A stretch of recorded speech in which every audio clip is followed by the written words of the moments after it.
अस्सलाम वालेकुम guys, this is Chaudhry Bilal Zulfiqar, educational and business consultant. उम्मीद करता हूं कि आप सब खैरियत से होंगे। आज की हमारी इस वीडियो में हम आपको बताएंगे कि जो पाकिस्तान मेडिकल कमीशन ने जो स्कॉलरशिप्स निकाली हैं वो उसके ऊपर प्रोसीजर क्या है, उसका अप्लाई किस तरह होगा, स्टेप टू स्टेप जो है आपको स्टेप बाय स्टेप हर चीज़ आपको बताई जाएगी।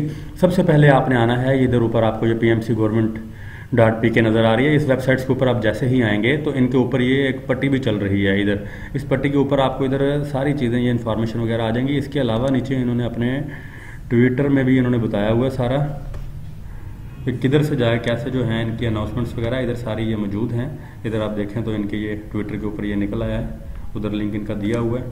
इनमें जो है कि PMC national medical scholarship fund जो है वो इन्होंने एप्लीकेशन लेना शुरू कर दी है। इनकी वेबसाइट्स के ऊपर इन्होंने लिंक भी दिया हुआ है। इधर साथ ही अपना scholarship.pmc.gov.pk, अगर आप इसके ऊपर जाएं तो इस तरह की वेबसाइट्स आपके पास ओपन हो जाएगी।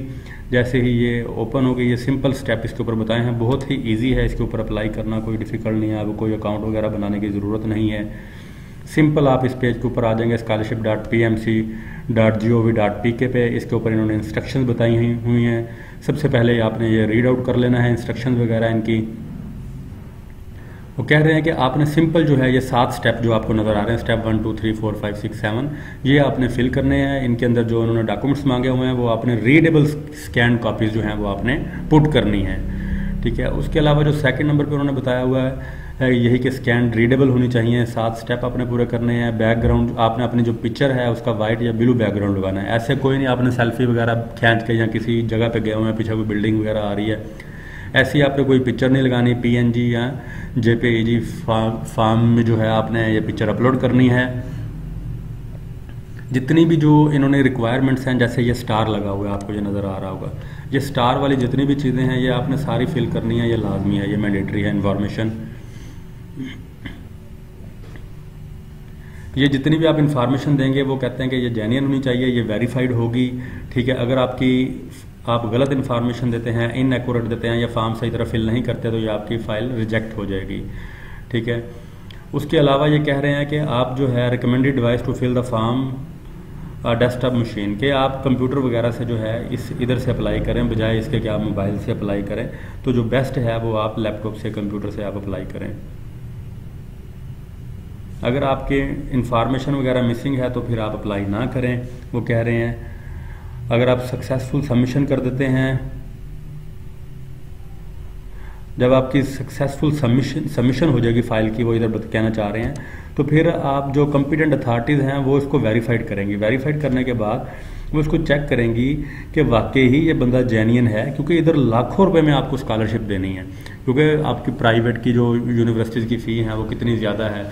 अब जो नीड बेस्ड स्टूडेंट्स हैं उनके लिए ये मैं कहता हूँ सोने पे सुहागा है। सब लोग जो समझते हैं कि वो नीड, अब पाकिस्तान में सारे ही नीड पर्सन हैं, कौन है जो इतनी फ़ी वगैरह पे कर सकता है? जो पे कर सकते हैं वो तो ऑलरेडी पे कर रहे हैं, बाकी तो सारे गरीब ही हैं ना। तो आप इधर फिल करें, इनको पे करें। ये फॉर्म आपने बहुत सिंपल तरीके से फिल करना है। ये सारी इन्फॉर्मेशन इसमें लिखी हुई है। 4 दिसंबर जो है ये आपने लाजमी, 4 दिसंबर लास्ट डेट है इसकी। इससे पहले आपने इसके ऊपर अप्लाई करना है। भाई ये सिंपल सा मेथड है। अभी हम इसको स्टार्ट करते हैं। सबसे पहले तो आपने जो है इधर अपने बारे में पर्सनल डिटेल देनी है कि आप मैरिड हैं, अनमैरिड हैं। आपने इधर अपना अनमैरिड, ज़्यादातर स्टूडेंट्स सभी तो बच्चे ही होते हैं, अनमैरिड होते हैं, ठीक है। आपने पहले कोई स्कॉलरशिप अप्लाई किया है, इस लेवल पे कोई मिल ही नहीं रही होती जिस पे क्या बंदा अप्लाई करे। डोमिसाइल आपने अपने सिटी का लिख देना है, जो आपका डोमिसाइल है, ठीक है। आपने अपना कॉन्टैक्ट नंबर इधर मेंशन कर देना है, ईमेल अपनी लिख देनी है, और पिक्चर जैसे कि मैंने आपको बताया है कि वाइट या जो है अपना ब्लू बैकग्राउंड वाली पिक्चर आपने ओनली डालनी है, ठीक है। ये आपने इधर पुट कर देनी है। उसके बाद आपने इधर से नेक्स्ट पे चले जाना है। नेक्स्ट पे जाएंगे, ये देखें स्टेप 2 शुरू हो गया। स्टेप 2 में क्या है? फैमिली डिटेल है। फैमिली डिटेल में उन्होंने सारा कुछ मेंशन किया हुआ है। वो कहते हैं kindly provide accurate and complete detail of your family member in this section in case there is no NTN number, leave the section blank. अगर NTN नंबर आपकी फैमिली मेंबर में से वालदा और आपके वालिद साहब का नहीं बना हुआ तो फिर आप उसे ब्लैंक छोड़ देंगे। Your provide complete detail of your father mother even in case of both. अगर तो वो दोनों जिंदा हैं, ठीक है। आपने इन दोनों की, पेरेंट्स की भी देनी है, फादर की, मदर की, और आपने गार्डियन अगर कोई आपका है तो आप उसकी डिटेल भी इधर देंगे। आपने अपने सिबलिंग्स होते हैं, बहन भाई, जो आपके बहन भाई हैं कितने हैं उनकी इन्फॉर्मेशन आपने देनी है, ठीक है। अगर वो कहीं पे काम वगैरह कर रहे हैं कि नहीं कर रहे, वो आपने सारा बताना। यह भी आपको फिल करके भी दिखाते हैं आप। सबसे पहले मदर का आ रहा है, इधर फादर, मदर, गार्डियन, ठीक है। हाउ मैनी, इधर अभी चलते हैं हम इसके ऊपर, ठीक है। अभी एक सेकंड में इसको दोबारा रिफ्रेश कर लेता हूँ, क्योंकि मुझे लग रहा है ये पुराना जो है इसके ऊपर अभी किया हुआ है, तो वही चीज़ें आ रही हैं। ये देखें, अभी स्टेप 1 आ गया इसका। स्टेप 1 सारा कंप्लीट करने के बाद जाएंगे हम स्टेप 2 पे। स्टेप 2 पे ये देखें, इस तरह आपके पास ओपन होगा फादर। फादर का आप नेम देंगे, ठीक है। उनका NIC नंबर दे देंगे, उनका NTN नंबर बना हुआ तो आप दे देंगे, नहीं बना हुआ तो कोई मसला नहीं है। देखिए इसके ऊपर स्टार नहीं लगा हुआ। उनका कॉन्टैक्ट नंबर दे देंगे, उनके बारे में बता देंगे कि आपके अभी शादीशुदा हैं। शादी इसमें ये देखें ना, हंसने वाली बात नहीं है कि मैरिड हैं कि आपके, यहाँ समटाइम ये भी होता है ना कि अपना डाइवोर्स हुई होती है या विडो होता है, तो फिर वो वाला सीन भी आ जाता है ना। अभी इसमें जो है अपना फिर आप नेशनलिटी उनकी सिलेक्ट कर देंगे और उनके बारे में बता देंगे कि वो अभी हयात हैं या वो फोत हो गए हुए हैं, जो भी है वो आप इस केस में कर देंगे। उसके बाद फिर इसी स्टेप 2 के अंदर ही आपने फिर मदर वाले कॉलम पे आ जाना है। मदर वाले कॉलम पे आके सेम आपने बिल्कुल इसी तरह जो है इनका सारा डाटा वगैरह इनका अपडेट कर देना है, ठीक है। जब ये अपडेट हो जाए फिर सेम इसी के ऊपर ही आपने गार्डियन, अगर आपको कोई गार्डियन है तो आप इधर पुट कर दें, अगर नहीं है तो कोई इशू नहीं है, आप इसको ब्लैंक छोड़ दें। उसके बाद आपने siblings dependent on parents and studying, जो आपके बहन भाई हैं जो अभी पढ़ रहे हैं, स्टडी कर रहे हैं और उनका खर्चा भी जो है आपके पेरेंट्स ही दे रहे हैं या गार्डियन दे रहा है, उन केस में आपके कितने हैं। फॉर एग्जांपल आपके 2-3 भाई हैं या आपके जितने भी छोटे भाई हैं, 5 भाई हैं, उनमें से 3 जो है, 2 जो बड़े हैं वो शादीशुदा हैं, 3 आपके तीसरे नंबर पे है, 2 छोटे भी हैं, तो इधर आप 3 लिख देंगे कि 3 जो है वो डिपेंडेंट हैं पेरेंट के ऊपर। आप 5 के 5 भी लिख सकते हैं। अगर आपके सारे भाई जो हैं, अगर कोई भी कमाई नहीं कर रहा, किसी की भी जॉब नहीं है, तो फिर आप सब लिख देंगे इधर, ठीक है। आपने उधर सिर्फ नंबर देने हैं इनको कि इतने नंबर हैं, 5 नंबर दे दें, 4 दे दें। उसके बाद फिर आपने जाना है सिबलिंग वाले पे कि जो इंडिपेंडेंट हैं, कि जो खुद अपना रोजी रोटी खुद कमा रहे हैं, अपना खर्चा कर रहे हैं, आपके जो पेरेंट्स हैं, गार्डियन हैं, उनके ऊपर इन्हिसार नहीं कर रहे। वो अगर कोई है, ज़्यादातर तो नहीं होता, इधर पाकिस्तान में सारे ही पेरेंट्स के ऊपर ही डिपेंडेंट होते हैं, तो इधर आपने लिख देने हैं जितने भी हैं वो। उसके बाद फिर अब देखिए इधर सारे ये कंप्लीट हो गए हैं, आपने नेक्स्ट पे चले जाना है। अब स्टेप 3 शुरू हो गया, अर्निंग डिटेल। इनमें वो कह रहे हैं कि आपकी जो अर्निंग डिटेल है फैमिली की, वो आप बताएं। How many member of your family are earning, कि आपकी फैमिली में कितने बंदे जो हैं वो कमा रहे हैं। फादर का है, आप फादर पे कर दें, मदर पे कर दें, ठीक है। इधर मदर की अर्निंग आ जाएगी, फिर इधर आपने फादर की अर्निंग लिख देनी है। इसमें उन्होंने बैंक डिटेल भी मांगी हुई है कि आपकी वालदा के, अगर आप वालदा कर रहे हैं तो उस पर कितने जो हैं अपना इनके अकाउंट्स बने हुए हैं, आपने इधर नंबर लिख देने हैं, 2 हैं या 3 अकाउंट हैं, जितने भी हैं वो आपने मेंशन कर देना है, ठीक है। फिर बैंक नेम उनके लिख देने हैं, किस किस बैंक में है, ठीक है। आपने इधर जिस तरह UBL है, UBL लिख दें, HBL है, HBL लिख दें, ठीक है। अगर उनके हैं तो एम्प्लॉय स्टेटस लिख दें उनका, वो एम्प्लॉय कर रही हैं। अगर वो एम्प्लॉय कर रही हैं तो वो नीचे डिटेल आ गया किस जगह पे वो जॉब शॉप कर रही हैं, वो अपने सारा बता देना। अगर अनएम्प्लॉयड हैं या रिटायर्ड हैं, फिर ये बता देना उनका पेंशन जो है, इंटर पेंशन अमाउंट, पेंशन की कीमत वगैरह लिख दें, ठीक है। उनके जो एसेट्स हैं, अगर उनके नाम पे कोई प्रॉपर्टी है या कोई व्हीकल वगैरह है, कोई चीज़ है, उनकी एग्रीकल्चरल लैंड है या किसी और जगह से भी इनकम आ रही है उनको, इसके अलावा चलें, ये तो जॉब थी, उसके अलावा अगर कोई आपने रेंट पे चीज़ दी हुई है तो वो क्या चीज़ है जिसकी रेंट से आ रही है और कितनी इनकम आ रही है। अगर कोई इन्वेस्टमेंट की हुई है उस पर कितनी है, अगर कोई एग्रीकल्चरल लैंड है, ये तकरीबन सबकी ही होती है, तो वो आपने मेंशन कर देना है। अगर नहीं है तो आपने नन कर देना है। जो बच्चे जिनकी ये नहीं है, जो गरीब हैं बिल्कुल ही, जिनके लिए ये निकाली हुई है स्कॉलरशिप, वो नन कर देंगे इनको, ठीक हो गया। ये आपकी इसी तरह आपने फादर की डिटेल अपने पुट कर देनी है, ठीक है। फिर आपने नेक्स्ट पे चले जाना है। नेक्स्ट पे आ गया है 4th स्टेप पे इनकम डिटेल। अब आपने इधर, उन्होंने पहले तो आपने जॉब के बारे में बताया ना कि अकाउंट्स वगैरह कितने, अब उन्होंने आपने बताना है कि इनकम कितनी है। इधर आपने उनकी सैलरी लिख देनी है। आपने पहले बताया है लास्ट कॉलम के अंदर कि अर्निंग डिटेल के उनकी क्या है। अगर वो टीचर हैं तो इधर आप टीचर की सैलरी जो आपकी है वो आप लिखते हैं 20, 30, 35, 40, 50 हज़ार जितनी भी है आपकी, ठीक है। लेकिन कोशिश करें जितनी कम लिख सकते हैं, क्योंकि अगर तो NTN नंबर बना हुआ है जिन लोगों का, वो तो ज़ाहिर सी बात है वो उधर से इनका हर चीज़ डाटा वगैरह निकल आएगा। जिन लोगों का नहीं बना हुआ उनके लिए ये है कि वो फिर इधर से अपना डाल देंगे। अब तो जितने भी डिपार्टमेंट्स हैं सारे ऑनलाइन हो गए हुए हैं। पेंशन की सूरत में इधर आप पेंशन की अमाउंट लिख देंगे, अगर कोई बिजनेस की इनकम आ रही है जिस तरह आपने पहले शो किया उसकी इन्वेस्ट आप कीमत बता देंगे, ठीक है। अगर कोई आपने एसेट्स वगैरह हैं, प्रॉफिट आ रहा है, इन्वेस्टमेंट की हुई हैं तो उनका आप लिख देंगे इधर। रेंट का इधर मेंशन कर देंगे अगर आपकी कोई प्रॉपर्टी रेंट पे है, या जो अगर कोई आपने एसेट्स वगैरह रेंट पे दिए हुए हैं, वो कार शार उसकी जो है एग्रीकल्चरल लैंड की आ गई, उसके अलावा भी अगर कोई है वो भी आप इधर मेंशन कर सकते हैं। ये एक सिंपल सा, देखिए कितना सिंपल है। उसके बाद टोटल फैमिली जो एक्सपेंडिचर है वो आपने इधर मेंशन कर देने हैं कि आपके, अब पहले तो आपने इनकम बताई है, अब आपने खर्चा बता देना है। खर्चा आप बढ़ा चढ़ा के अपना बताएं ताकि आपके पास शो ही ना हो पीछे चीज़ें। अगर आपका रेंट का है, रेंट का लिख दें, फिर वो रेंट पे पूछेंगे रेंट कितना है, ठीक है। एजुकेशन की फ़ीस जो है वो कितनी है, अगर ऑन अपना है तो फिर वो देखें ना वो खाना चला गया। इधर आप रेजिडेंस का लिख देंगे, रेजिडेंस की कितनी का आपका रेंट घर का कितना आ रहा है, एजुकेशन की फ़ीस कितनी है, इलेक्ट्रिसिटी का बिल कितना आपका आ रहा है, गैस का कितना आ रहा है, टेलीफोन का कितना आ रहा है, मेडिकल वगैरह, ये सारी चीज़ें। अब ये देखें ना, इसमें ये वो चीज़ें होती हैं, ये चीज़ें देख के भी बंदे को पता लग जाता है। अगर आप इधर इलेक्ट्रिसिटी का बिल आपने 10,000, 20,000, 30,000 डाला हुआ है तो वो कहेंगे भाई इसका तो कोई बड़ा घर होगा जिसके अंदर इतनी इलेक्ट्रिसिटी इस्तेमाल हो रही है। तो वो इधर से जस्टिफिकेशन जो आपकी होती है ना, इनपुट एंड आउटपुट, उनमें मैच करना चाहिए। अब आप खुद को गरीब शो करवा रहे हैं और इधर आप लिख देंगे आपके घर का 20,000 बिल आता है, गैस का 5,000 आता है, वो फिर कहेंगे भाई इनके घर का इतना बिल आ रहा है तो ये तो कोई लैंडलॉर्ड बंदा है। एसी शेसी खूब चल रहे होंगे, 2-3 फ्रिजें होंगी। इसी तरह टेलीफोन इंटरनेट का अगर है, मेडिकल के बिल आप इधर डाल सकते हैं, मेडिकल के बिल के अंदर, ठीक है। अगर किराए पे है तो किराए का भी डाल सकते हैं। अगर आप गरीब हैं तो जाहिर सी बात है आपका घर भी छोटा सा होगा, आपने सस्ता से लिया होगा 10, 15, 20,000 वाला, बजाय इसके कि आप इधर 50,000 डाल रहे हो, ठीक है। एजुकेशन फ़ीस जो है ये आप इधर मेंशन कर सकते हैं कि आपके अगर कोई यूनिवर्सिटीज़ में पढ़ रहे हैं, किसी और जगह पर भाई बहन पढ़ रहे हैं, उनकी जो फ़ीस है वो आप एक्चुअल इधर लिख सकते हैं। फ्यूल मेंटेनेंस, इंटर फ्यूल, ये इधर भी आप कुछ लिख सकते हैं 2-4, और इधर भी आप कोई 5-7 हज़ार मेंशन कर दें, या और खाने पीने का जो है अपना वो आप, ये सारी चीज़ें इधर हो गई डिटेल की, इनकम डिटेल के बारे में। अब नेक्स्ट स्टेप पे चलते हैं। नेक्स्ट स्टेप के अंदर जो है एजुकेशनल डिटेल है, ये बच्चे की अपनी है। इधर उन्होंने मैट्रिक का बताना है कि स्कूल से किया, एड्रेस क्या है, मंथली फ़ीस कितनी थी, फाइनल रिजल्ट आपका क्या आया है। इसी तरह फिर आपने एफएससी का लिखना है कि आपने किस स्कूल से, कॉलेज से एफएससी की है, उनकी एड्रेस क्या था, मंथली फ़ीस कितनी थी। अब जिन्होंने गवर्नमेंट से किया हुआ है उनकी तो फ़ीस बहुत कम थी, ठीक है। जो प्राइवेट किया है उधर से उनको आइडिया हो जाएगा कि इन्होंने प्राइवेट में कितनी कितनी फ़ीसें पे की हैं। जिस तरह जो अमीर लोग होते हैं वो अच्छे प्राइवेट सिस्टम में पढ़ाते हैं अपने बच्चों को, लाख लाख रुपए फ़ीस होती है, 6-6 महीने की, साल की।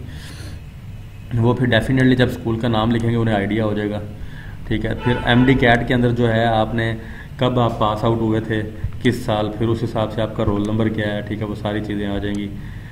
अगर दोनों साल आपने दिया हुआ तो दोनों के आ जाएंगे। ये आपकी एजुकेशन की डिटेल आपने कंप्लीट करने के बाद फिर आपने नेक्स्ट पे जाना है। स्टेप 6 पे पहुंच गए हैं। इधर आपने बेसिक डिटेल जो है अपने डॉक्यूमेंट्स अपलोड करने हैं। अब ये जो आपने डॉक्यूमेंट्स अपलोड करने हैं ना, ये अच्छे से स्कैन होने चाहिए और क्लियर हों। ये देखें ना, ये इधर upload clear and readable scan copies of original documents only. जो ओरिजिनल है ना उनके, ये नहीं कि फोटो कॉपियों को आगे आप स्कैन करके, नहीं, ओरिजिनल को आपने करने हैं। स्कैन कापीज और photo copies document will not be accepted. ये देखिए इन्होंने मेंशन भी किया हुआ है कि फोटो कापियों से स्कैन किया हुआ जो है वो नहीं चलेंगे। Both side of CNIC scan and upload in a single document. आपने जो आपका CNIC है उसको एक साइड से दूसरे साइड से पिक्चर बनाने के बाद फिर आपने एक ही पेज के ऊपर दोनों को पेस्ट कर देना है। एक ही पेज पे जो है आपने उन दोनों को, फिर multiple copies of single requirement utility bills आप देखें इन्होंने मांगे हुए हैं, उधर से आइडिया हो जाएगा इन्हें सारी। अब ये सारी चीज़ें आपने इधर अपलोड करने हैं। अब ये जितने भी यूटिलिटी बिल हैं इन सब को जो है एक सिंगल डॉक्यूमेंट में आपने अपलोड करना है। इन सब की आपने एक ही PDF की फ़ाइल बना लेनी है। आपका बेशक वो बिजली का है, गैस का है, इलेक्ट्रिसिटी का है और PTCL का है, ये सारे आपने। अब देखें इधर आपने पहले आपने डोमिसाइल अपलोड करना है, फिर CNIC फॉर्म, फिर गार्डियन का, पेरेंट का CNIC, ठीक है, father guardian, monthly salary slip जो है वो आपने इधर डाल देनी है, ठीक है। लास्ट मंथ यूटिलिटी बिल डालना है। जब इधर से देखें ये सारी चीज़ें क्लियर हो रही होंगी कि अब इधर सिर्फ गरीब बंदे ही जो हैं उन्हीं को उनका हक मिलेगा। ये नहीं है कि जिस तरह लोग कहते हैं कि हमें तो मिलेगी नहीं, या सिफारिश बेस पे चले जाएंगे। इधर से ये सारी चीज़ें जस्टिफिकेशन हो रही होती हैं कि ये इसका वालिद है, इसके नाम पे ये बिल लगा हुआ है और इसके बिल के अंदर 200 रुपये बिजली का बिल आया हुआ है, तो वाकई यार आजकल 200 आना बड़ी गनीमत है, आता ही नहीं है। कम अज़ कम भी 20-20, 25-25 हज़ार, 10 हज़ार, 8 हज़ार फ्यूल एडजस्टमेंट ही बिल के अंदर 2-3-4 हज़ार डाल देते हैं। अब रेंट लीज की अगर कोई आपका एग्रीमेंट हुआ हुआ है, तो अगर आपने मकान रेंट पे लिया हुआ तो ज़ाहिर सी बात है उसके एग्रीमेंट होते हैं, वो आप इधर पुट करेंगे। ट्यूशन फ़ीस जो है आपके सिबलिंग्स की, जो आपके बहन भाइयों की पे की है, उनके भी आपको चलान यूनिवर्सिटी से, कॉलेज से, स्कूल से मिलते हैं, वो आप पे करेंगे। मेडिकल बिल जो है एक्सपेंडिचर, अगर वो कहते हैं कि अगर आपके पास ये मौजूद हैं तो आप ये डाल दें, नहीं तो ये बन जाते हैं मार्केट से। अब हर डॉक्टर हर गली में बैठा हुआ है, इतने तो माशाल्लाह डॉक्टर हो गए हुए हैं, किसी से भी बनवा के आप उसकी लगा दें तो ज़्यादा बेहतर है, बजाय इसके कि इसको खाली छोड़ने के आप बना के लगा दें इधर भी। एजुकेशनल ट्रांसक्रिप्ट जो है वो आपने इधर अपनी डालनी है, मेट्रिक और एफएससी की, ठीक है, वो वाली फाइल आपने इधर डाल देनी है। एनी अदर स्कॉलरशिप अप्लाइड, अगर आपको कोई और स्कॉलरशिप के लिए अप्लाइड किया या आपको अवेलेबल हो रही है तो इसको आप खाली छोड़ दें, बजाय इसको आपको बताने की ज़रूरत नहीं है। अप्लाई किया हुआ अगर किसी ने किया भी हो, ना मिले तो फिर इधर से भी जाए बंदा। अब नेक्स्ट जो है फाइनल स्टेप आ गया। अब इधर आपने बताना है कि आपका क्या सिनेरियो है। वो कहते हैं you can apply for both scholarship and student loan through this form. अब इनके ऊपर ये आपको स्कॉलरशिप भी दे रहे हैं और लोन भी दे रहे हैं। लोन के लिए भी जो है अगर आपको जो चीज़ मिलती है आप दोनों पे अप्लाई करें, ठीक है। इंटर अमाउंट लिख दें, अगर आपको कोई अमाउंट चाहिए, अगर आप कुछ पे कर सकते हैं, कुछ नहीं पे कर सकते, तो आप वो भी आपको रिजनेबल प्राइस पे ये लोन देंगे। उसका इतना ज़्यादा मार्कअप नहीं होगा। ये है कि आप उसे रिटर्न कर देंगे जब आपकी डिग्री कंप्लीट हो जाएगी, आप जॉब पे लग जाएंगे, जॉब पे लगने के बाद फिर आप रिटर्न कर देंगे आहिस्ता आहिस्ता। आपको अच्छा खासा टाइम मिला होता है। जो चीज़ स्कॉलरशिप मिल जाए, लोन मिल जाए, दोनों ही बेहतर है, क्योंकि आपकी वक्ती तौर पर आपकी जो है रिक्वायरमेंट वो तो पूरी हो रही है ना। तो इधर आप इन्हें सेलेक्ट कर दें, आपने MBBS के लिए लेना है या BDS के लिए लेना है, ठीक है। आप स्कॉलरशिप के लिए अप्लाई कर रहे हैं या आपको लोन भी चाहिए, दोनों के लिए भी अप्लाई कर सकते हैं, ठीक है। अमाउंट लिख दिया। मेन चीज़ जो नीचे है ना, ये स्टेटमेंट्स, इधर आपने स्टेटमेंट देनी है, स्टेटमेंट ऑफ नीड, कि आपको क्यों ज़रूरत है, कि आप कितने गरीब हैं।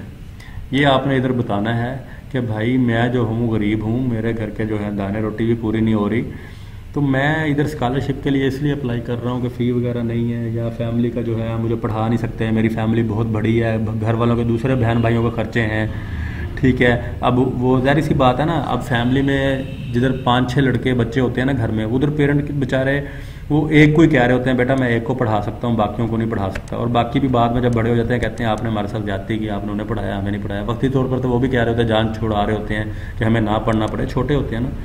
बाद में जब बड़े हो जाते हैं फिर कहते हैं कि हमें पेरेंट्स, हमारे वालिदैन ने नहीं पढ़ाया। तो जब बच्चे ज़्यादा हों, इनकम बहुत कम हो, तो उधर बहुत डिफ़िकल्ट होता है ज़्यादा सब बच्चों को पढ़ाना। फिर इधर आपने पर्सनल स्टेटमेंट लिख देनी है, कि इधर आपने लिखना है कि आपके अंदर क्या गट्स हैं, क्या काबिलियत है, कि आप क्यों वो आपको ये दें। आपने लिखना है कि भाई मैं जो है बहुत कम्पिटिटिव हूँ, मुझ में जो है मुझे एक क्यूरियोसिटी है स्टडी की, मैं पढ़ना चाहता हूँ, मेरा शुरू से एम था, मैंने इसके लिए स्ट्रगल की है बहुत ज़्यादा, और मेरे इतने मार्क्स लिए हैं, मेरा उधर गवर्नमेंट यूनिवर्सिटी में मेरिट नहीं बन रहा, इसलिए मैं प्राइवेट में कर रहा हूँ, मेहरबानी करके जो है मुझे ये स्कॉलरशिप दीजिए ताकि मैं अपना एम, जो मेरा गोल है, मैं उसको पूरा कर सकूँ। जब ये आप सारी चीज़ें कंप्लीट कर लेंगे, उसके बाद फिर ये बटन है सबमिट का, आप इधर से सबमिट कर देंगे। अब मैंने तो इसमें कोई चीज़ें ये देखें ना, वो कहता है कि अगर कोई आपकी चीज़ मिस होगी वो इधर बता देगा। हमने तो सारी चीज़ें मिस की हैं, कोई भी वो फिर ओके करके आप उधर जाएंगे, वो जाके सारी इन्फॉर्मेशन जो है वो आप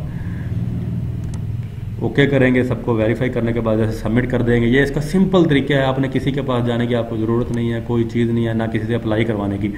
आप खुद ही घर में बैठ के कंप्यूटर से, लैपटॉप से ये कर सकते हैं इजीली, ठीक है। मोबाइल से भी हो जाएगा, लेकिन मोबाइल से बेहतर है कि उधर फिर बीच में एरर वगैरह आ सकते हैं ना, तो बेहतर है कि आप कंप्यूटर से, लैपटॉप से, किसी भी दोस्त से आप खुद कर सकते हैं। ये सारी इन्फॉर्मेशन मैंने आपको बता दी है जो इसमें बताई हुई हैं, कौन कौन से डॉक्यूमेंट्स लगने हैं, आपको मैं दोबारा बता देता हूँ एक दफ़ा।